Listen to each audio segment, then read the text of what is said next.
E motivo tá que ora vai over de 6 para CMC a subir o salário de especialista na então que passa a hora aqui me compreender é rancha de CMC para acreditar para sobre a hora que botin tu é especialista tu é profissional na identidade então que bota hasi com não mister busca trabalho para não que mendi vão acreditar para nós passar ali para fora internacionalmente para nós pensar que hey, nós temos General Hospital que dá todo tipo de prática de cuidado de saúde e operação especial nós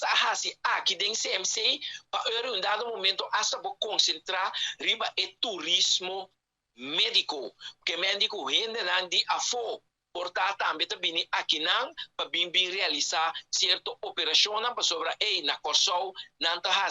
tal tipo de operação of na Corsol também tem esse serviço na Corsol também tem especialista pero a trobe nós não há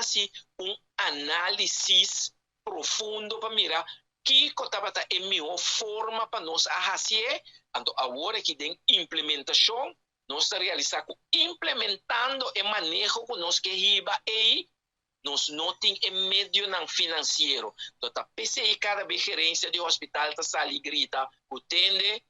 não tem sem banda de sei tinha rapport monte que foi 2018 a papia e explica a concentração mês riba 4 áreas que tá entre outro encope de remédio e coisa de uso de cuido a papia também de salário compensação que tá dona especialista não a papia também de 4 áreas não dá tem rapport de monte pero agora que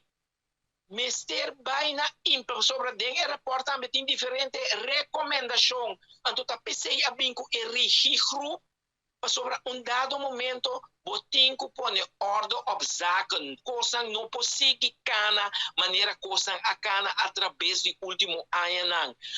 põe mente pia criamento de cartel Mister acaba com a coisa aqui dentro do país aqui sobre dado momento que consiga assim aqui